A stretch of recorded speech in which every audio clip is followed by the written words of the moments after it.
luciendo nuestro patrimonio musical.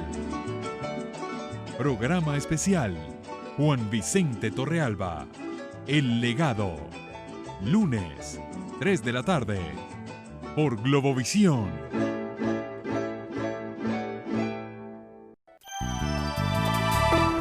Seguimos con Primera Página.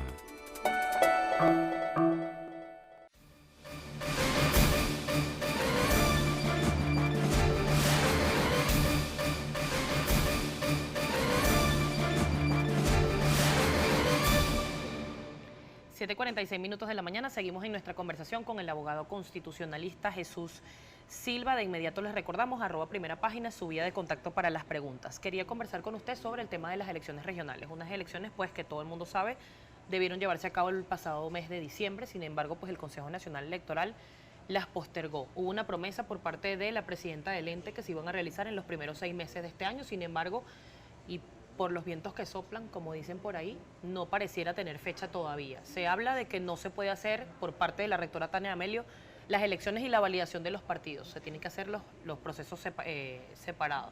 Sin embargo, Luis Emilio Rondón, y lo acaba de ratificar también la ex rectora Sobella Mejía, asegura que se puede hacer paralelamente. ¿Por qué no se hacen?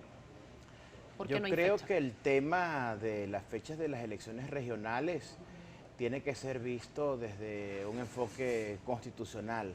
En este sentido, la renovación de los partidos políticos es fundamental para que estas elecciones puedan realizarse conforme a lo que dice la Carta Magna. Es decir, un partido que no tiene firmas es un partido que no tiene pueblo, por lo tanto no puede existir electoralmente.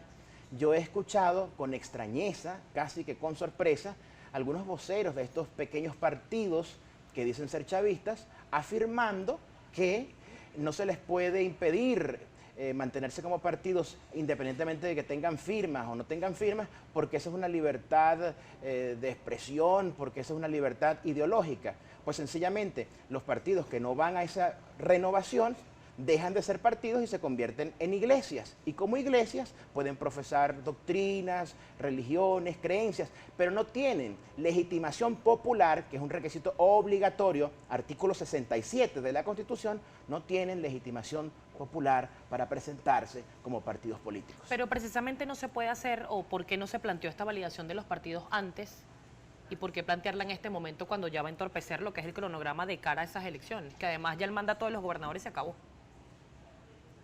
Entorpecer las elecciones sería permitir que una serie de presuntos partidos que en realidad parecieran ser partidos fantasmas porque no tienen firmas ni pueblo, se involucraran en elecciones. Esto no es nuevo, lo de la renovación. En el año 2011 se celebró una jornada de renovación de partidos. Ahora es una nueva jornada porque evidentemente la actualización de los partidos, de acuerdo al artículo 67 constitucional, de acuerdo al artículo 32 de la ley de partidos, es obligatoria. Los partidos políticos, esto lo digo para algunos camaradas que dicen ser revolucionarios, pero tienen interpretaciones muy parecidas a la de la oposición, estos partidos no son franquicias privadas que pueden existir de forma vitalicia sin legitimarse con las firmas del pueblo, de modo pues que como no son franquicias privadas sino partidos, necesitan firmas de electores que los convaliden. 0,5% del padrón electoral en 12 estados. Las facilidades están dadas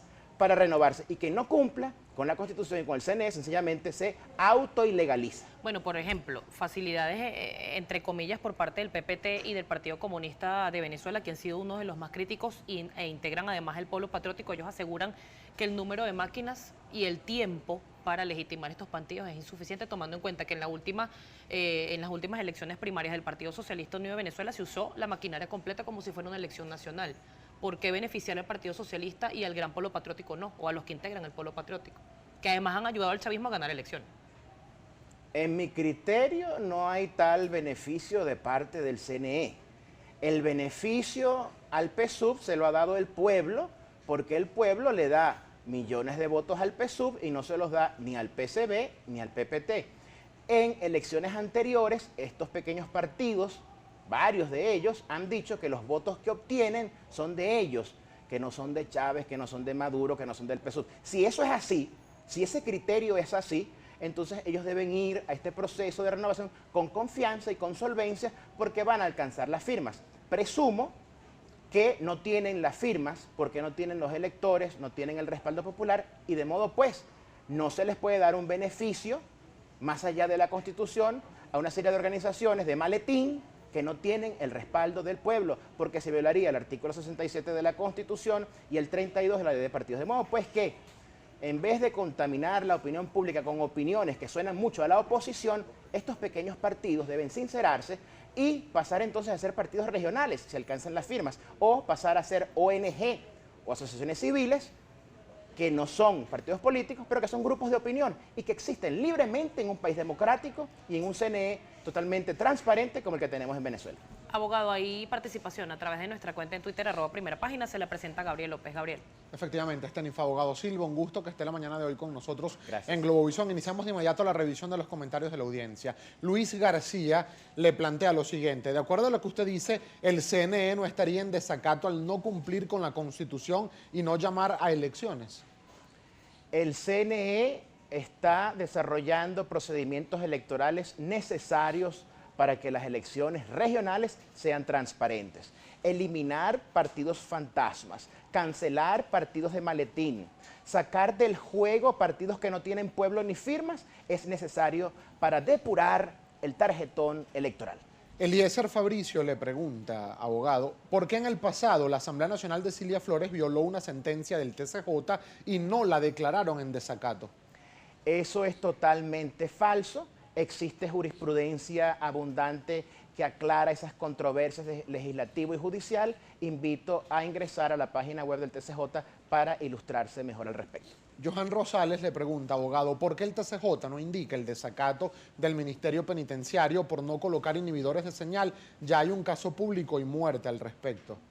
Esa es una opinión subjetiva de quien escribe sobre un caso no verificado. Que se investigue y que se llegue a las responsabilidades que puedan existir en ese caso que menciona. Otro de los comentarios lo escribe el señor Harry Rafael Hugueto y le pregunta, si los magistrados del TCJ no cumplen los requisitos para hacerlo, igual no estarían en desacato. Los magistrados del TCJ actuales son legítimos y así lo certifica abundante jurisprudencia, sentencias del propio tribunal, de modo pues que quienes alegan una supuesta ilegitimidad lo han hecho a través de medios de comunicación, pero no han emprendido ningún tipo de procedimiento legal para comprobar la certeza de sus afirmaciones y acusaciones. Vamos a finalizar el recorrido por los comentarios que estamos recibiendo con nuestra etiqueta numeral Primera Página y uno de ellos, por ejemplo, lo escribe el señor Ángel Morgado y dice, ¿por qué alargaron la renovación de los partidos para el 4 de marzo si eso era para el 18 de febrero? ¿Qué cree pasó? Bueno, este es un procedimiento complejo que involucra un gran número de partidos. Yo creo que el CNE se ha desempeñado con solvencia, con rapidez, y tengo la certeza de que vamos a presenciar una jornada de transparencia, porque hay que entender que los partidos políticos son administradores de derecho público, derechos políticos. Entonces, cuando algún partido dice por allí, no quiero que vean los nombres de mi partido porque me persigue la CIA o me persigue el imperialismo, eso es una fábula, eso es una ridiculez. Lo cierto es que hay que conocer nombre y apellido de las personas que respaldan a un partido para que éste pueda existir. Los partidos no tienen militantes anónimos. Eso no es permitido en la Constitución venezolana ni en las leyes venezolanas. ¿Sigue existiendo en nuestro país la democracia participativa y protagónica, tomando en cuenta este contexto de que no se han realizado las elecciones y que la gente quiere votar y según partidos de oposición y la sociedad civil pues no se permite este derecho? Hoy más que nunca la democracia venezolana es participativa y protagónica.